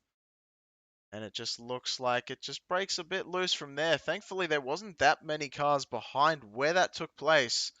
There was a decent gap to the rest of the field, so looking like it's not going to be any worse for a lot of these drivers. Thankfully, as I do understand that it is certainly not ideal to have those little, well, I say little, fairly decent-sized blinks happening. And I can almost be certain that is happening on my end, so I'm very, very apologetic for that.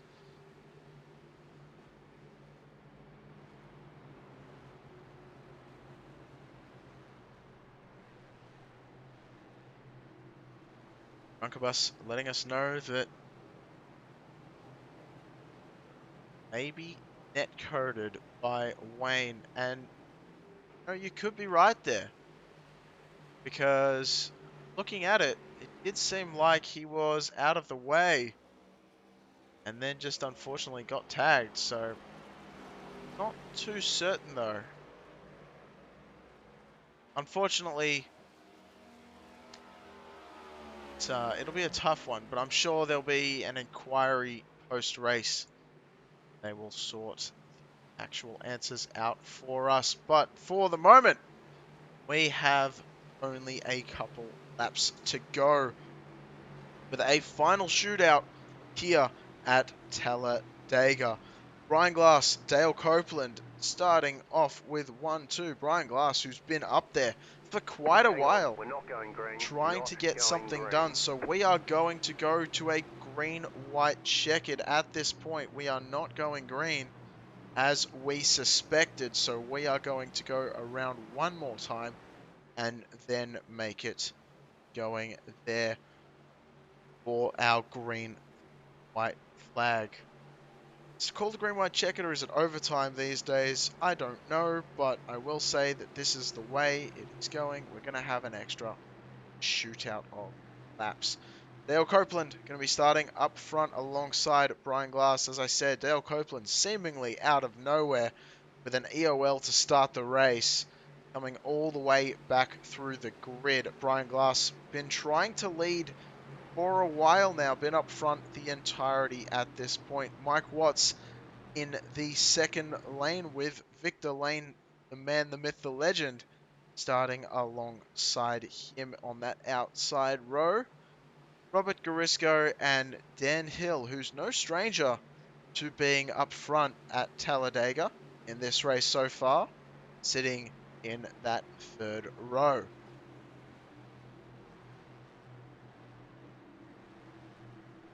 We're going to get ready to get it.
We switch between a few drivers to get a sense of just what it's like within this pack. And it can feel the electric energy the air as we get ready to go back to green. Gonna be an interesting one.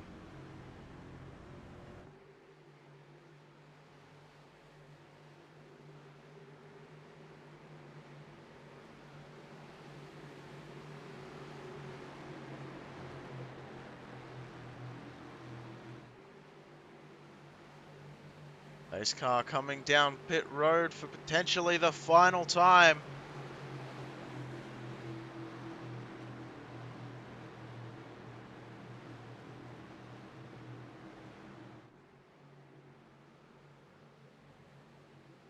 Green flag, green flag. And the green is out, so one lap to get up to speed, but definitely could see some movement in the field during that time. Brian Glass gets a decent run, but not as good as Dale Copeland on the low side line.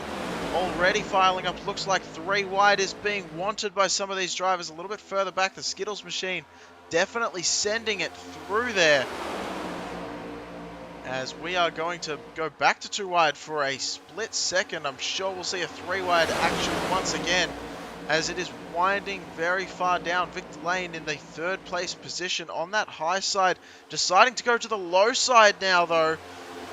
Maybe a strategy call just to tuck it in front of Watts. Now Watts definitely one of those drivers that we've seen up front, so he knows that he can do it, as well as push someone to the front, but it's going to be versing Brian Glass in that second line, who we know, and there goes Mike Watts. We're going to have another caution coming Yellow out flag. right before the final lap signal, right at the tri-oval, and there we go. Cautions breeding them cautions once again.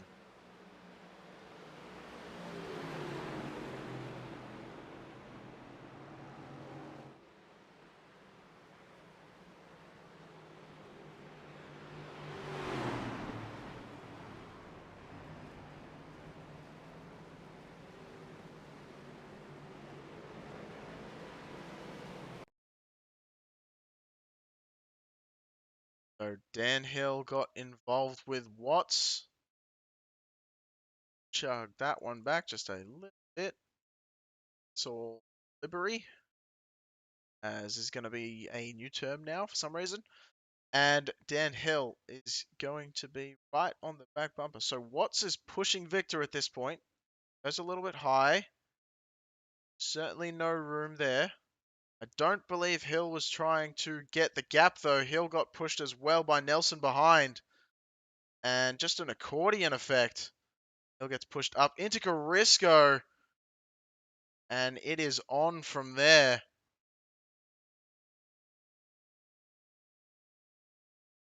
Quite a few drivers involved in this one. See Courtney Nelson definitely getting spun around. Some drivers just barely making it through. The Piggly Wiggly machine, unfortunately, does not make it through. Just a little bit of a tap there to Dan Hill's car, as he was still spinning around.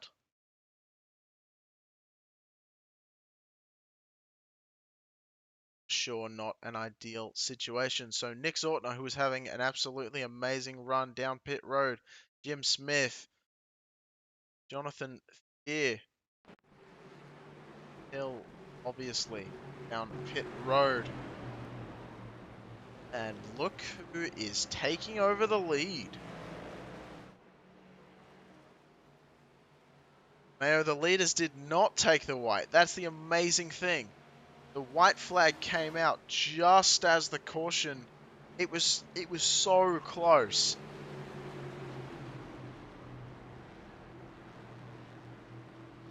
Let's see if we can have a look at that one, actually. I wonder if we can take a look at that exactly.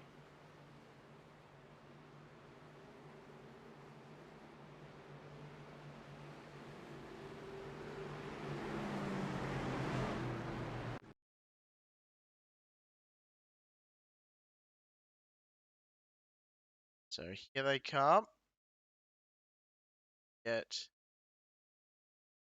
And right there is when the caution happens.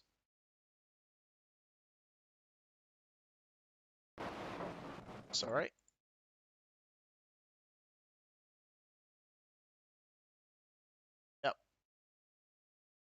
So the flagman did have the white flag out.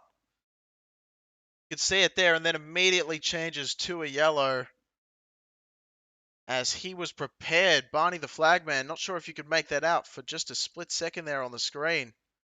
Try and see if we get it again. We're following Victor Lane, but unfortunately blinking all over the place. Of course, that is me, not Victor himself. See right there that the flagman Barney has the yellow out. Waves it a few times, and then immediately switches to that yellow flag as the call from race control comes in. Barney the flagman was ready with that white flag, and unfortunately just barely did not make it.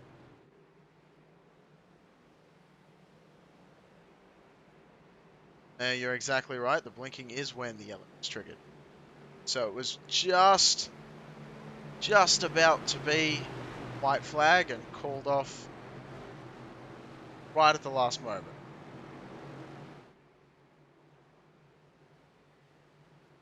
Can't stress enough that I apologize for the blinking. Some days it seems to happen worse than others. And unfortunately, well, interestingly enough, today it hasn't been too bad for the most part. Just seems to be when the tire smoke starts that things start getting a bit hairy. But pace car's lights are off. He will be coming to pit road this time. Victor Lane is going to be your pole sitter, and deciding to stay on that high side line. It has been the preferred line of choice for every single restart we have seen during this race. So caution number 4, I believe, is what we are up to. Dale Copeland on that inside of Victor Lane. Jonathan Green and Brian Glass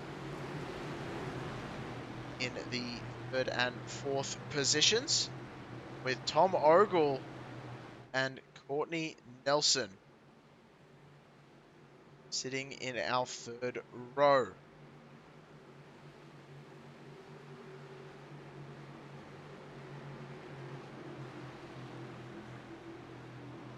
This driver's getting ready to take the green flag once again.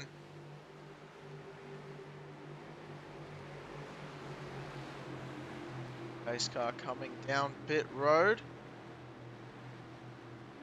And we get ready to send them off one more time. Green flag, green flag. Green flag is out. There goes Victor Lane with a nice jump. I'm not sure if he's going to have a whole lot of help from behind, though, as it looked like Jonathan Green didn't quite get as much of a jump as Victor Lane was hoping for to help push Victor to the front. And Victor chooses the bottom lane. Definitely more support down there at the moment. It looks like there's nothing happening on the high side, and it all goes pear-shaped very, very quickly. Brian Glass gets turned, and around he goes to the outside wall.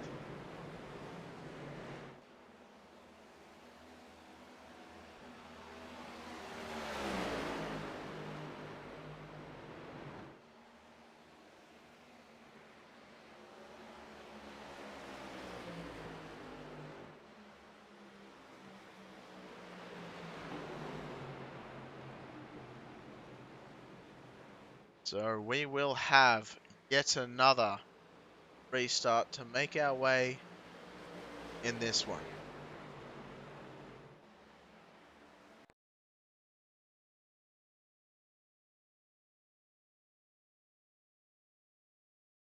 So Brian Glass. Oh, that's exactly what happened there. So Green was there. Brian Glass tried to follow in Copeland's wake. Unfortunately, there was no room for that 87 Kodak machine to go.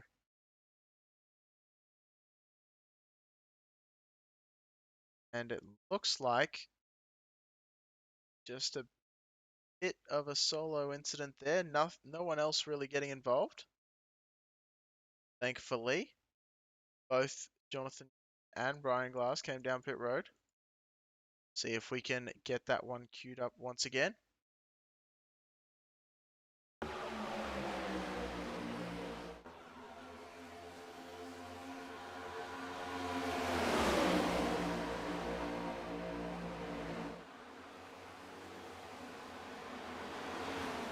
So thankfully on that backstretch, a lot of room for these drivers to spread out like crazy and make sure that there is nothing much involved there.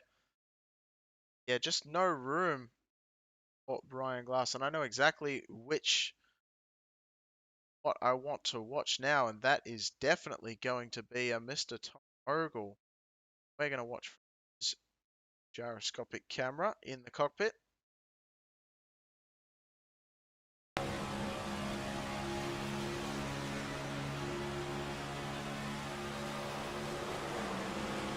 Oh, and very, very lucky to get away with that was Tom Ogle. Unbelievable stuff. Get away with that.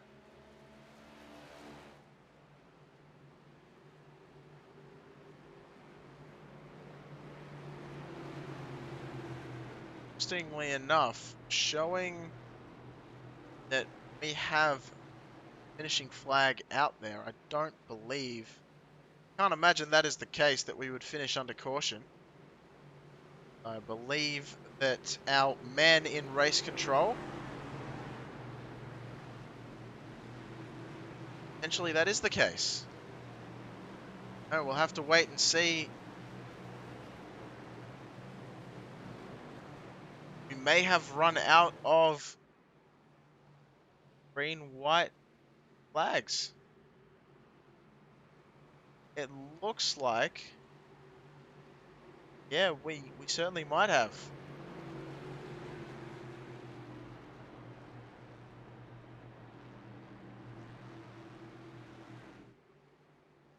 That's the thing, Jeremy. I'm trying to wait for confirmation from our acting race control at the moment tonight, Joshua Robinson.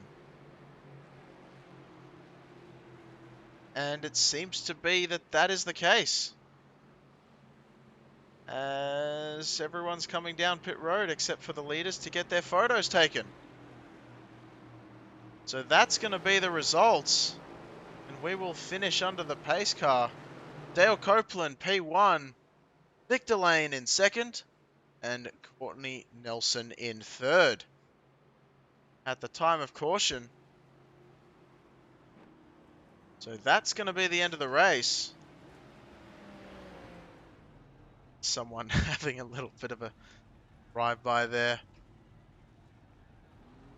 There you go. So not the way I personally would have liked to see it end, but ran out of GWCs, and guess that's the way the cookie crumbles sometimes.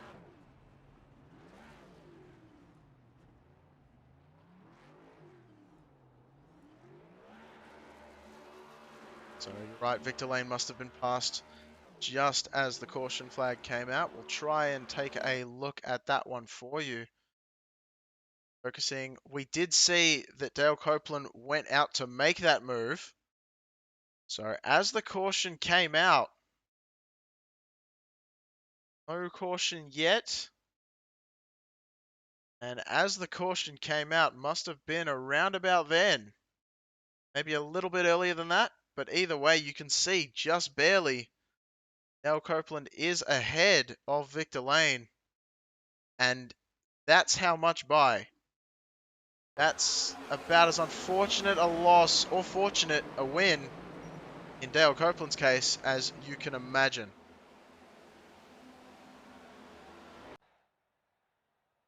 So we bring up the race results for you as the checkered flag has been flown. Dale Copeland in first, Victor Lane in second, and Courtney Nelson in third. Greg McDaniel in fourth, Jeff Lydon in your fifth position. Chris Bates, Michael Dow, Greg Hammond, Michael Mueller, and Alan Wanamaker sitting in the top 10. I will prepare myself for driver interviews, which will not take all that long. And we will scroll through the drivers so you can have a look at where your favorite driver may have ended up here tonight.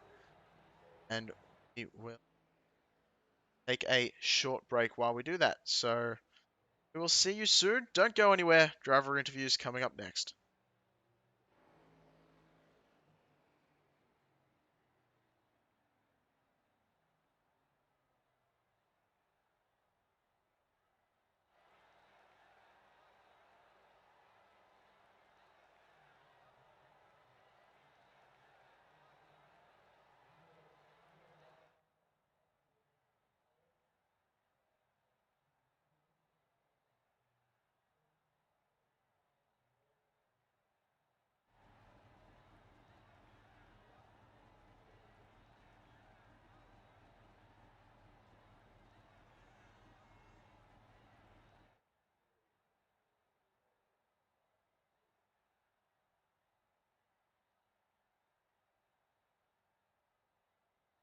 So we have Courtney Nelson already in the waiting room for us, as well as Victor Lane. So we might get them started, just confirming we do have Dale Copeland as well. So we will get driver interviews underway, starting with Courtney Nelson. Courtney, you got a copy? Sorry about that. I might have been a judge, jumped the gun a little bit there. Courtney Nelson, have you got a copy? Yeah, I got you. Well, Courtney, let us know how you're going, how you're feeling, because it looked like it was a very, very good race from where you were sitting. I mean, you were possibly the best pusher out on track, I reckon. Yeah, up until that last one. I feel bad for Watts. Got it all checked up. But yeah, it's been a good race. Yeah, now let us know what you were thinking really when you were behind people. Were you tempted to just stay behind, just push someone to the lead, or were you going to make a run towards the end if we were going to go green to the very end? I was good with pushing, just getting a feel for it and wasn't really trying to push it too hard. Yeah, well, I mean, it certainly seemed like it was going to be your race for a while. I must admit, I almost had my I would say my bookie um going to cast my vote in your direction because it looked like you probably had the fastest car out on track tonight. Was it just consistent, I don't know, consistent throttle inputs, not lifting off all that much and just keeping the car under your control? Or give us some sort of insight if you can. I mean, it just seemed like your car was much more planted than a lot of the other ones out on track. Yeah, I didn't have too much of a handling issue when I was either behind somebody or somebody was behind me. It felt pretty smooth, so yeah, it was good. All right, sweet. Well, Courtney, before we let you go, we will definitely want to hear from you, sponsors, friends, family, any shout outs to give for this third place here tonight. Just all the guys in the league that allow me to race with them. It's been fun. So All right, sounds good. Well, we will catch you later, Courtney, and have a good one. Celebrate this third place. thanks, you too. All right, that was Courtney Nelson bringing it home in the third place spot. Next up, Victor Lane. Victor joining us in the booth. Absolutely tragic the way that you finished in second place here tonight. Hey, Gareth. Thanks for the broadcast, man. I looked at it that way maybe for a split second, but there was a lot of things that happened during that race that could have gone any one of which way for me or against me. And in fact, I was involved in an incident earlier with Crisco, and it was, I think, what took Dwayne out. And I feel like, a big heel for that in the first place. I haven't seen a replay, so I don't know if that's going to end up being my fault or not. But if I would have come back and won this race, I'd feel probably really bad at that point.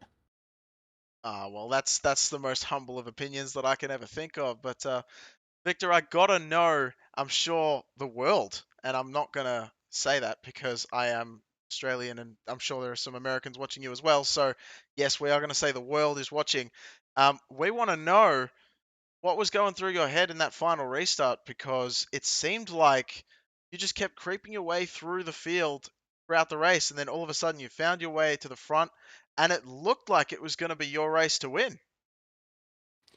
A couple of things there, and I'll try to keep it short. But we've got XJ on the team, and so we've got a lot more dialogue throughout a race with more people on the team. And we've been, I think, all five of us have been showing up for most of the time, no matter which series it is. And so our dialogue is up, our straight strategy is up, and so we were talking about different tires, no tires, fuel, how much fuel, etc. And I gained, I think, 9 or 10 spots on that last pit stop, that which put me in the top 5. And then from there, it was kind of just caution after caution. And so creeping up through there, and tell you what, racing, Dale and Bull and Watts and those guys up there, Courtney, I couldn't ask for more. So, I mean, it was a lot of fun. It certainly looked like a lot of fun from inside the cars, and it was definitely a lot of fun to watch. I'm not going to deny that. So hopefully, this is the start of something big, a big swing your team's way, because I know you've been struggling a little bit in the mid pack for, I want to say, probably about the first half of the season, but it seems like every race you're working slowly but surely further up to the higher end of the field, and it's been great to watch you progress that way. I appreciate that. I've been finally putting in the work that needs to be done. Had a few motivating conversations with some guys around the league, and then finally heeding the advice of guys that are putting the time in to teach me, like Dwayne and my teammates Wayne Hufford and Chris Bates and Jagman and Dustin. So just putting in a little bit more work lately. So September's been a good month, and looks like we're starting off October well. So yeah, I hope to maybe be a top 10 racer instead of a mid-pack to 20th racer in this league. But there's so much talent in this league that anytime you have a chance like this, I am absolutely thrilled. I was white knuckled the whole way and loving every minute of it. And Dale beat me fair and square both times. Even though it was like a millisecond both times, it was absolutely on the up and up. And that's the way OBRL is. So finishing second to these guys is that's no small feat in and of itself. So I had a great time. Thanks, Gareth. All right, Victor. Absolutely perfect speaker as well. It has to be said, putting me to shame. But I will say, shout outs for sponsors, friends, family. I know you want to shout out that channel, so absolutely be my guest. Well, honestly, the shout out just goes to the Kimball Cup Series. We're so thankful for the Kimball sponsorship, all that Dwayne MacArthur does, and all the admins for the league. Just so much work goes on behind the scenes. All of the people in the league that put forth their hard-earned money to donate to the league and keep this thing going. Great broadcasts like this and website and everything. It does cost money, and these guys are so generous with their funding. So honestly, the shout out goes to these guys in the league, and yeah, my teammates and really everybody who is willing to lend a helping hand for someone who's been struggling for a couple years like I have and really wants to be better. I think they're all for it. So it's a good place to be. All right, well, it's been great to talk to you, Victor, and I'm sure we'll see you up here in the booth in not too long a time based on the form that I've seen you acquire throughout the season. I'm sure we'll see you up here soon. So good luck, and we'll see you again shortly. Thanks, Gareth. I'd love to find my way back again at some point soon. So I appreciate all you guys do at Team Goon Squad. All right, sounds good, man. Catch you later. Take care. All right, that was Victor Lane, the number 10 machine, bringing it home in the second place spot, just pipped at the line by Mr. Dale Copeland, who now joins us up in the booth. Dale, it's got to feel amazing. How did you decide to make that move right at the end there with Brian Glass as a pusher? I mean, that just seemed like you were on rails right there at the end. It was a hell of a lot of luck, and I don't know, any time you get in a position to be in front of Brian Glass at one of these tracks, you take it. Brian's a hell of a pusher. I mean, yeah, it's always a good position to be in at one of these tracks in front of him.